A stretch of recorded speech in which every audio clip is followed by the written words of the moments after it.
തലയുടെ നാലു ഭാഗത്തു നിന്നും ആരൊക്കെയോ എന്തൊക്കെയോ പറഞ്ഞുകൊണ്ടിരിക്കുകയാണ്. ജീവിതം മടുത്തു തുടങ്ങിയിട്ടുണ്ട്, എന്തൊക്കെയോ അസ്വസ്ഥതയിലേക്കാണ് ഞാൻ പോയിക്കൊണ്ടിരിക്കുന്നത്.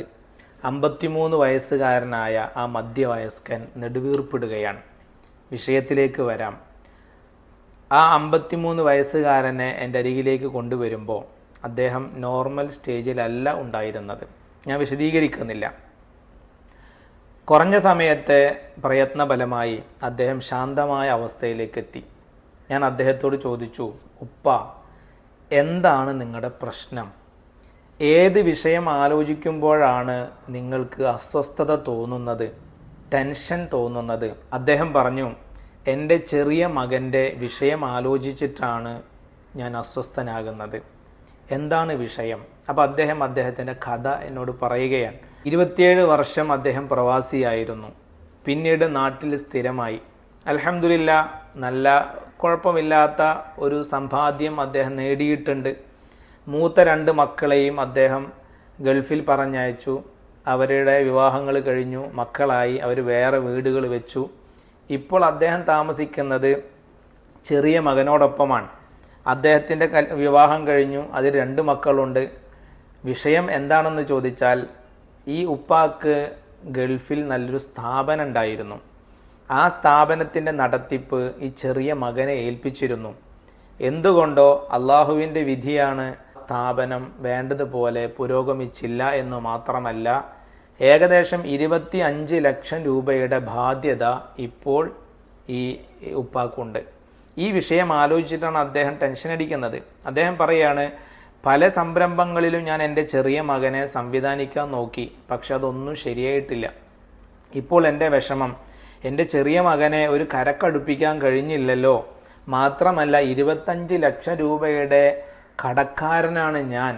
അദ്ദേഹം പറഞ്ഞ് വിഷമിച്ച് സങ്കടപ്പെട്ട് കരയാൻ, കണ്ണുനീർ ഒലിച്ചുകൊണ്ടിരിക്കുകയാണ്. ഞാൻ സമാധാനിപ്പിച്ചു. ഞാൻ അദ്ദേഹത്തോട് ചോദിച്ചു, ഉപ്പ, നിങ്ങൾക്ക് എന്താണ് നാട്ടിൽ സമ്പാദ്യമായിട്ടുള്ളത്? അപ്പോൾ അദ്ദേഹം പറഞ്ഞു, ഒരു 40 സെൻറ്റ് സ്ഥലമുണ്ട്, അതിൽ നല്ല മനോഹരമായൊരു വീടുമുണ്ട്. അവിടെയാണ് ഞാനും എൻ്റെ ഭാര്യയും എൻ്റെ ചെറിയ മകനും അവരുടെ കുടുംബവും താമസിക്കുന്നത്.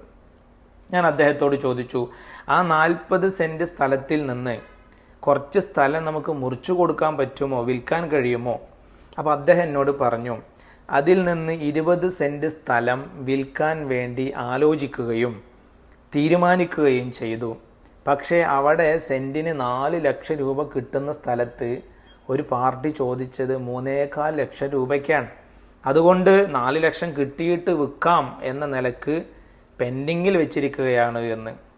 പ്രിയപ്പെട്ട സഹോദരങ്ങളെ, നിങ്ങളോട് എനിക്ക് പറയാനുള്ളത്, ആ സ്ഥലത്തിൽ നിന്ന് ഒരു 10 സെൻറ്റ് സ്ഥലം വിറ്റാൽ, ഇനി 3.25 ലക്ഷം കിട്ടിയിട്ടില്ലെങ്കിലും കേവലം ഒരു 3 ലക്ഷം രൂപക്ക് വിറ്റാലും 30 ലക്ഷം രൂപ അദ്ദേഹത്തിന് കിട്ടും.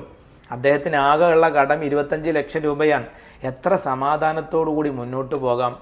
ഇതുപോലെയുള്ള പല പ്രശ്നങ്ങളും പലരും അഭിമുഖീകരിക്കുന്നുണ്ട്. Any problem have solution. ചെറിയ പരിഹാരങ്ങൾ നമ്മുടെ പരിസരത്ത് തന്നെയുണ്ട്. നമ്മൾ കൂടുതൽ ലാഭം ആലോചിച്ച്, കൂടുതൽ കാര്യങ്ങളെ ചിന്തിച്ചുകൊണ്ട് അതൊക്കെ മുന്നോട്ട് വെക്കും തോറും നമ്മുടെ മനസ്സിൻ്റെ താളം തെറ്റാൻ സാധ്യതയുണ്ട്. ശാരീരികമായ ആരോഗ്യം നമുക്ക് പ്രധാനമാണ്. അതോടൊപ്പം ഏറ്റവും പ്രധാനപ്പെട്ടത് നമ്മുടെ മെൻ്റൽ ഹെൽത്താണ്, മാനസിക ആരോഗ്യമാണ്. എന്ത് സമ്പത്തുണ്ടായാലും സൗകര്യം ഉണ്ടായാലും അത് അനുഭവിക്കാൻ സാധിക്കണം എന്നുണ്ടെങ്കിൽ, അത് ആസ്വദിക്കാൻ സാധിക്കണം എന്നുണ്ടെങ്കിൽ നല്ലൊരു മനസ്സ് നമുക്ക് ആവശ്യമാണ്. അപ്പോൾ മനസ്സിൻ്റെ ആരോഗ്യവും നമ്മുടെ ശരീരത്തിൻ്റെ ആരോഗ്യവും പണയപ്പെടുത്തിയിട്ട് കുറേ സമ്പത്ത് വാരിക്കൂട്ടിയിട്ട് ഒരു ഫലവും ഇല്ല എന്ന് നമ്മളൊക്കെ മനസ്സിലാക്കണം. അപ്പോൾ പരിഹാരങ്ങളിലേക്ക് നമ്മൾ കടക്കുക. ഇപ്പോഴത്തെ പ്രശ്നത്തിന് ഇപ്പോൾ കാണുന്ന പരിഹാരം നമ്മൾ കാണുക, എങ്കിൽ നമുക്ക് ജീവിതം ആസ്വദിക്കാൻ കഴിയും. മറ്റൊരു വീഡിയോയുമായി നമുക്ക് വീണ്ടും കാണാം. All the best.